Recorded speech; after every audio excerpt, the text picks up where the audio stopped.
Hey guys, welcome to Too Much Podtar, a podcast about baseball brought to you by the Scorecrow. My name's Cody Clausen, and today I flipped the script a little bit on our quote-unquote guest. He's the usual host of Too Much Podtar podcast. He also writes for the Scorecrow. Please give it up for Alex Kielar. Thanks for coming on, Alex. Yeah, thanks for having me, and giving me a break from doing the hosting. I was going to say, you can already tell us being on the opposite sides of the podcast spectrum is messing with our heads a little bit. But yeah, about to say thanks for coming on. I was like, wait. We're going to power through. We're going to do this. But I decided talking with you guys about, with the world coming to an end, apparently. Coronavirus stopping everything, including all of our beloved sports, most especially baseball. There's going to be kind of a void as far as things to cover and things that we get to talk about. So I decided to do something that I kind of had in the back of my head for a while and wanted to do. And Alex gets to be my first guinea pig on it. It's a little mini series that I'm putting together called Meet the Tarhead, where I'm going to be interviewing each of our Podtar members and having it as a little bit of a getting to know each of us better. So, Alex, you get to be the leadoff batter for this, as you will. How do you feel about that? Well, I'm excited. It's definitely a great idea. I love the idea. Never really thought about it, but it's good you came up with it. Definitely something we can fill the void. Right into it here. First of all, what is it in your life? At what point did you really start getting into sport, and maybe especially baseball? I don't know how old I was. Like, I think I know I was like pretty much into it my whole life. Like, but like I think I remember when I was like 7. I remember that's when I actually look back and remember like watching it. Because I always watched it. It was actually my grandfather I always watched games with. So I was going to his house and watching games, Yankees games. And just kind of I guess I just fell in love with it, just like him. So I just sitting there watching it with him. And I think the first game I actually remember watching was 2000. Was it 2007? Yeah, 2007. The one playoff game where Jabba Chamberlain was on the mound, and all the gnats were like swarming him on the mound. Oh, yes. Yeah. So that was like the first. I think that's my first memory of watching a game. I actually remember like being tuned into it. So at that time I was 9 years old at that time actually. So, but definitely got into it sooner than that. Just don't remember really. I don't really remember anything before that.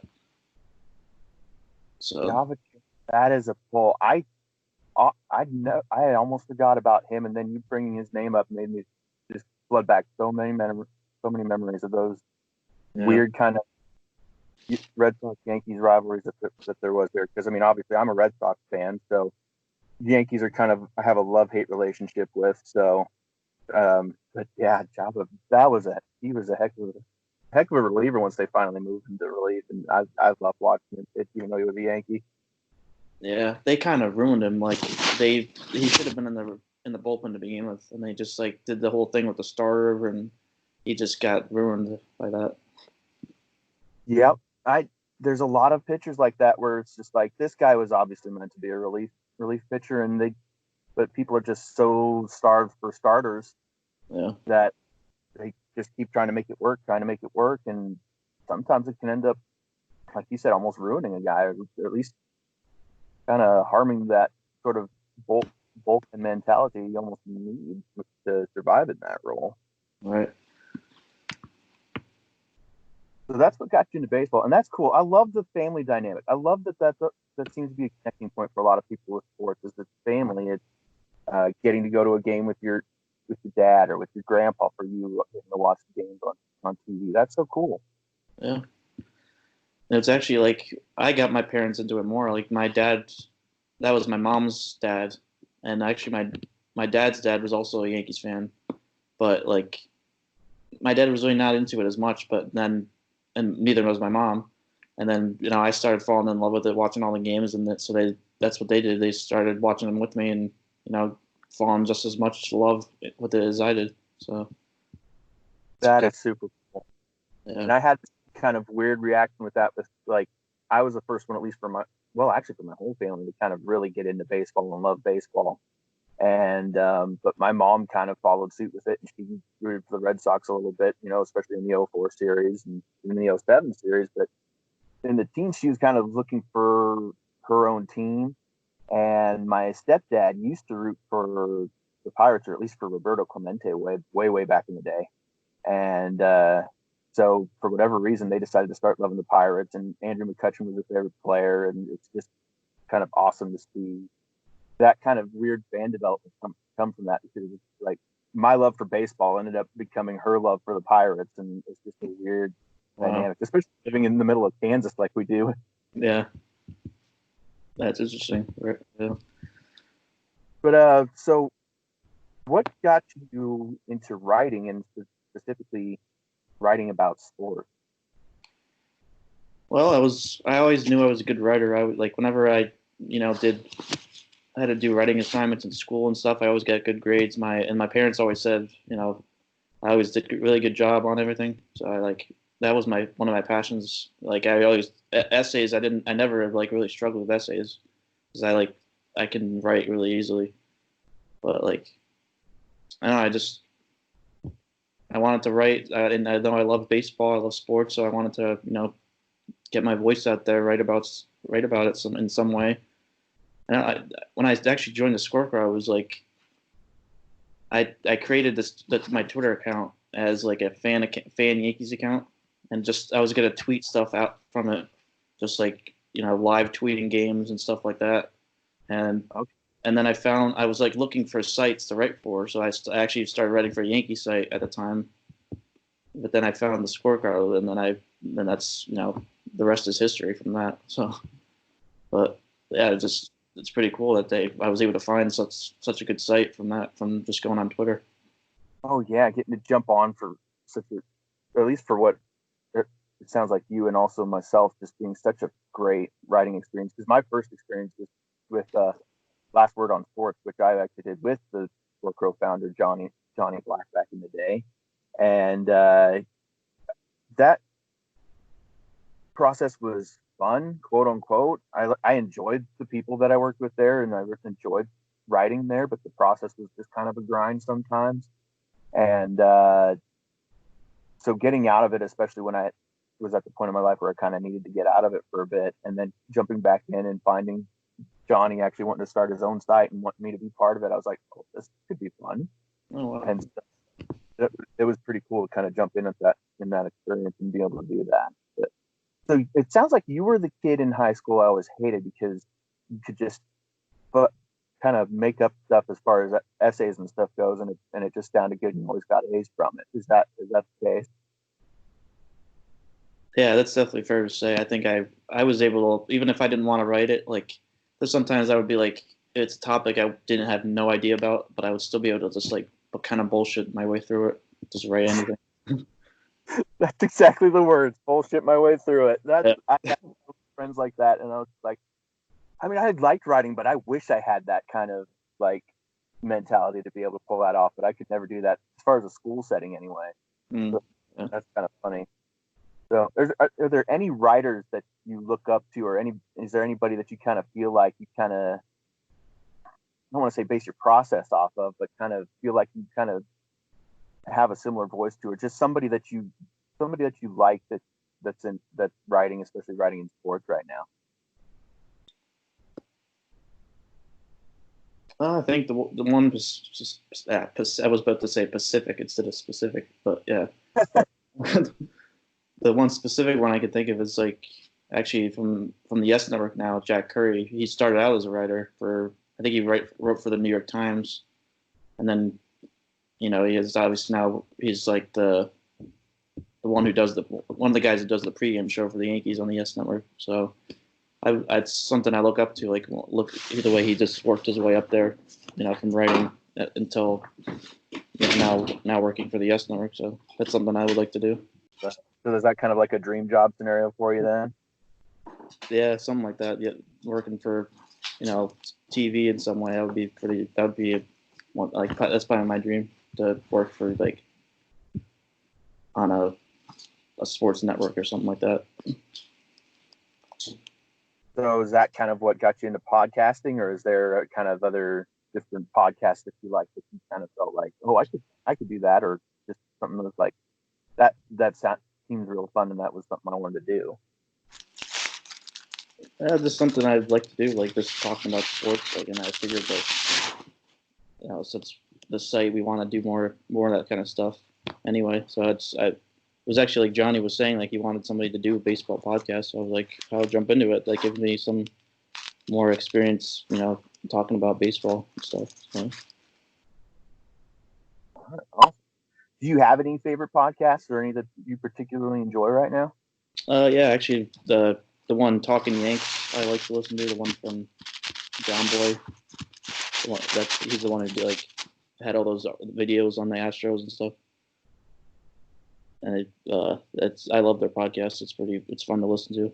And I've been listening to a lot lately. They do another one too, talking baseball. They just do general baseball talk, and then R2C2 is definitely one up there. That's up there too. The one with CC Sabathia and Ryan Ruocco. Those are always fun to listen to. So I need to jump into that because I'd seen a clip of it the other day, and I was like, "What is this?" And it was CC talking about something with I think it was Tim Anderson or something. I think I even retweeted like the video that they put out of it, and it was just them talking about clubhouse culture and talking about the way that different came up in, and talking about kind of negative culture that kind of can happen with some clubhouses, and that they kind of wanted to bring in a better culture when they came up. Is pretty fascinating stuff, and that's something that doesn't get talked about, especially in our day and age of analytics, and creating a culture that can bring out the best in the players. So I found that very interesting. Oh yeah, I listened to that episode. That was really cool to listen to, and just the way like Tim Anderson was like talking about how the bat flipping thing too was like he wants to be able to just celebrate and stuff. It's like yeah, he talking about all the let the kids play stuff, but, like just play. So that was definitely interesting to listen to. I think that was that might have been one of my first episodes, if not my first episode, was the let the kids play controversy and the whole Tim Anderson bat flip controversy, and jumping in on that. And I think we were all pretty much on point of we need baseball players to be able to express themselves and be able to show that they're having fun and enjoying themselves and being almost larger than life and animated and being able to kind of show off that side of baseball, because it's been just such a stifled atmosphere in the game. And even it's weird that the younger that they try to push the dynamic, I don't want to say older necessarily, but just more stifled and more held back it feels. And it's such a weird dynamic in the game right now. Yeah, I definitely agree with that. Yeah, it's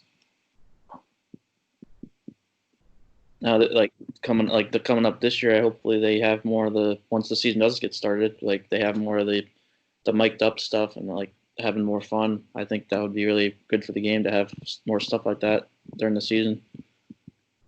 Absolutely, and it's everybody talking about how or guys like Mike Trout don't quote unquote broadcast themselves or make themselves like more well known. Well, baseball, you've got to do a better job of getting these guys out there, getting their faces out there, getting their voices out there, getting people excited about the players that are in your sport, because there's some pretty fun guys in the sport right now. Like with all the stuff that's going on right now with Trevor Bauer trying to get this whole Sandlot game going on. I mean, why can't we focus more on guys like that are trying to at least bring some excitement to the game? Yeah, exactly, and that's really exciting that Trevor Bauer is doing something like that. Like those of you who don't know, if you haven't seen it by now, that Trevor Bauer or somebody actually, who was it that somebody else actually tweeted out to be before Trevor Bauer like replied to it, like, and they were like, "How about we get a Sandlot game going, like, or meet up somewhere at a whatever, just some random field somewhere in Arizona, I think they said, and then get this game going." And it was awesome because then people just started responding to it and saying, "Yeah, let's do it." And now they're gonna officially do it now. So, and it's gonna be broadcasted on Watch Momentum. That's the YouTube channel that Trevor Bauer does. So it'll be broadcasted like on YouTube, Twitter, Instagram, everywhere. So definitely gonna be fun. I love that people like John Shambi and Jessica Klein-Smith are all jumping on it, going, "I'll help. I'll do whatever you want. I'll broadcast. I'll sideline reporter. I'll do whatever you want." And this is awesome. Yeah, But it's uh, I've I so I've kind of gotten through a little bit of the quote unquote interview, if you will. Uh, I want to throw a little bit of trivia at you. So this is going to be a thing called "How well do you know your favorite baseball team?" New York Yankees. You yeah, are a Yankees fan, so you should know about your team, right? yeah. All right, we'll see. First question: the New York Yankees organization began as what organization in what city back in 1901?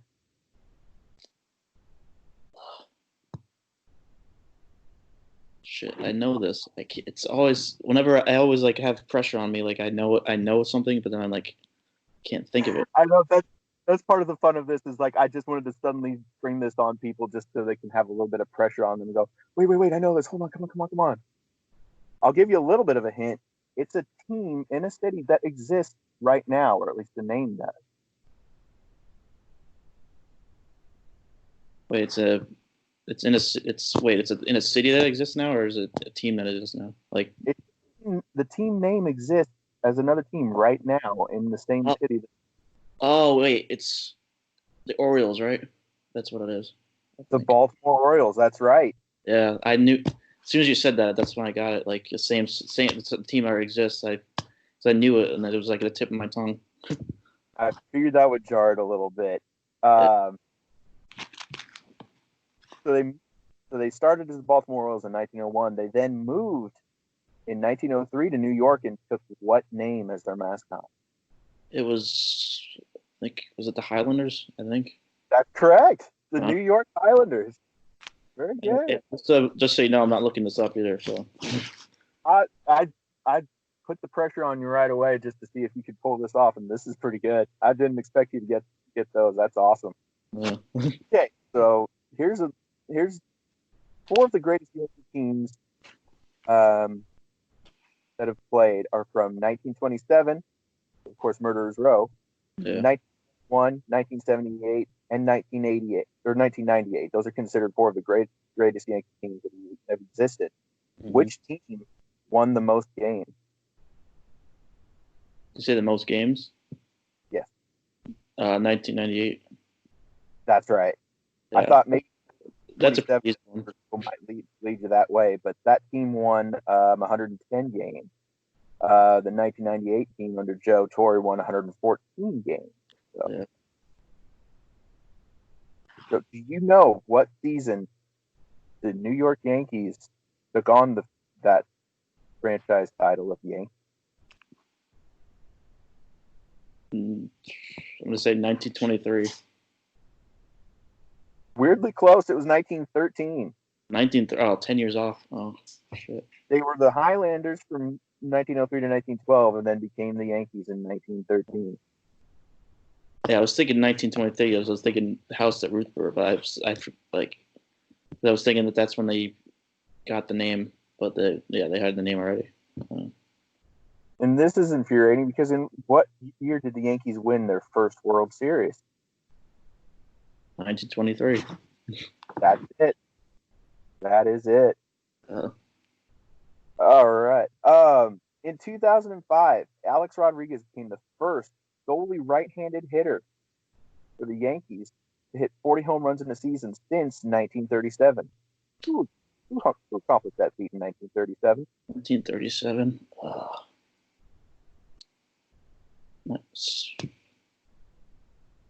Trying to think of all the players that were in 1937. It's a name you know. I will tell you that.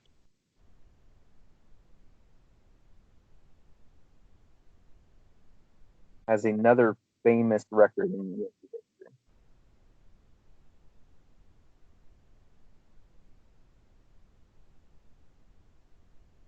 history. Is it Joe D?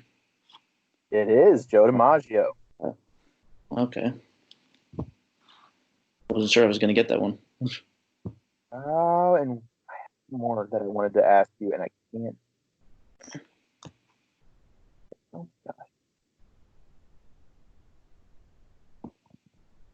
Oh, this one's pretty great. Who did Lou Gehrig replace at first base for the New York Yankees? Oh God, I know this one too. Pee Wee Reese, right? No, is that the right name? No, it's Wally Pipp.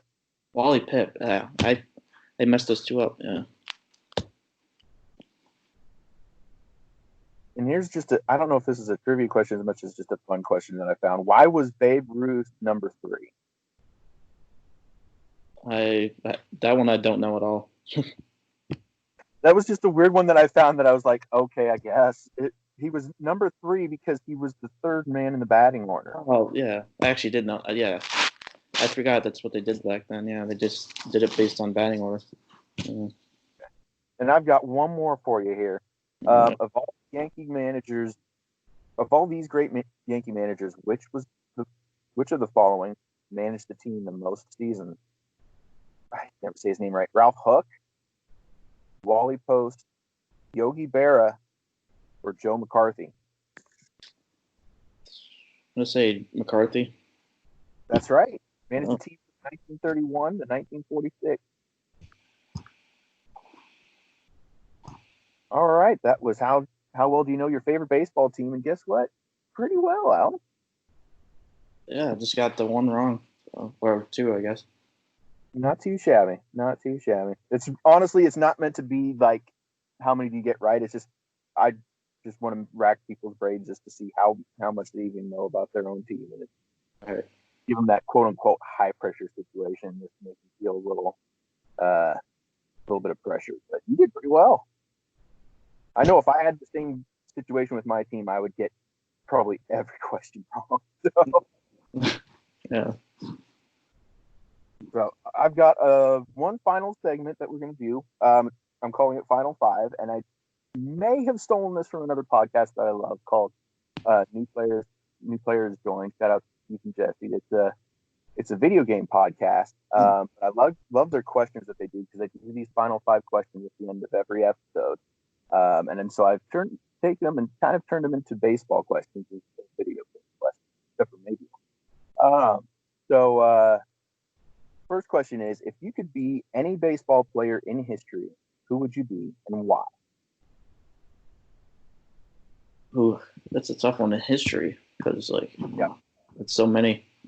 Could be their career, their playing style, their lifestyle, anything about them that you kind of cling to.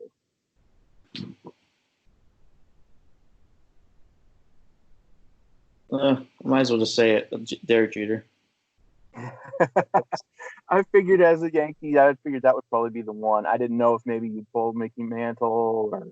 Yeah, I was thinking maybe going back in time and doing one of those, but I just feel like I don't know. Jeter was just he's like pretty much Mr. Yankee. Like he's the definition of a Yankee, and obviously he won all the championships. And I was going to be in the Hall of Fame, so he has it all. I mean, he has the hot wife too. So yeah, that's the great thing about baseball that kind of almost sweep under the rug these days is all of the lore, especially all of the old teams, the Yankees, all the history that exists. I mean, even just the recent history, like Jeter, or like players like that just all of the kind of almost like I don't want to say godlike status, but like the hero status that they have. folklore that they have attached to them is just so amazing and significant. And if you're anybody who's followed the Yankees the last 20, 30 years, I mean, Peter's got to be way up the list. Yeah. All right. Second question: if you could get rid of any one thing in baseball, what would it be? Rob Manfred. Oh, the great commissioner. Oh, why would you get rid of Rob Manfred? Just the way he handles everything. Like he handled the Astros situation so terribly, and just all these. He's trying to take away. Like he's trying to get all these rule changes in there. Like it does. It's not the problem with baseball. Change. Can't change. Don't change the game. Like change the marketing. That's what you got to do. Like he's not doing any of that right. Yeah, I kind of agree. So it's not even just getting rid of the commissioner in general; it's getting rid of Manfred in particular. Yeah, just get a new one in there. I don't know who would replace him, but I was gonna ask, who would you want to replace him? Because I've never thought about that, but now that thought kind of intrigues me. Who would be the man to replace Manfred? Also, what kind of a name is Manfred? Manfred. I have no idea. But I don't know. I think Joe. You got one? I think I would say Joe Torre just because like he's. I mean he has like the. I don't know though because like he has like he's right up in the. He's like pretty much his right hand man, like Manfred's right hand man. So I don't know. He's not really doing anything different to change. I mean, I don't know. He's kind of. I don't know if he would do anything different. That's a good point. That's an interesting point. But I almost feel like if Joe was actually running the show, we might be able to do stuff. But I also feel like he's such an old school guy that he might clamp down that culture even more. Like shut everything down and leave everything as old school as possible. So I don't know. So question 3, and this is why I'm saying I stole it from a video game podcast. If you were to make up a video game or movie title for your life, what would it be? Wow, that's tough. It could be serious, it could be jokey, it could be whatever you want. I'm just throwing it at you. Oh my god, I can't. It's so hard to think of. This is a hard question. It's one that I've heard on this podcast I listened to literally 100 times probably, and I don't know. I don't know what mine would be for sure.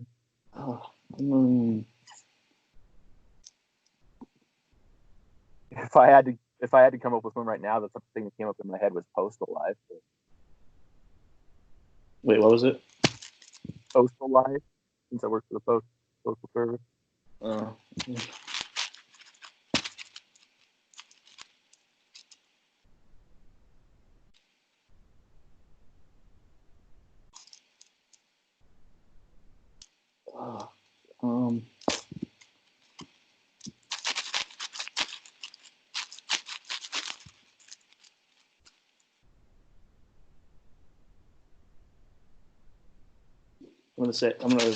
I'm just gonna go with it. Hanging in there. Hanging in there. I love it. Yeah, because I'm just pretty much hanging in there. I'm not, just going with the flow. Especially right now with everything as far as sports shut down in the world, and it's just like, yeah, right now, I'm just gonna see what happens. Yeah, pretty much. With that. Okay, question 4. Which aspect of baseball life do you wish was true in real life? Wait, say it again. Which part of baseball you wish was true in real life? Which part of baseball life or baseball culture do you wish was true in real life? Something that happens in baseball that you don't feel like happens in real life, that you wish it did.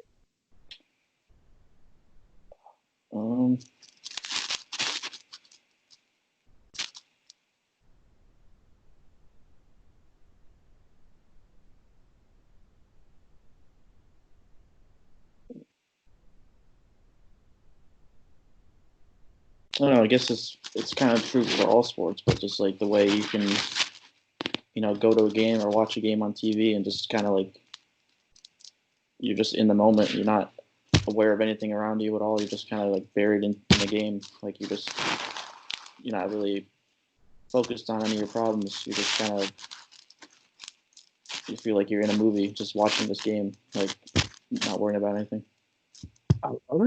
Just living in the moment, just doing everything as it's happening and not worrying about anything else. That's great. Yeah. Love that. Okay, and then question 5, and this one's a doozy, and definitely not stolen from either new players joined or from James Lipton of Inside the Actor Studio. Definitely didn't steal it from either of them. If heaven exists, what would you like God to say to you when you arrive at the pearly gate?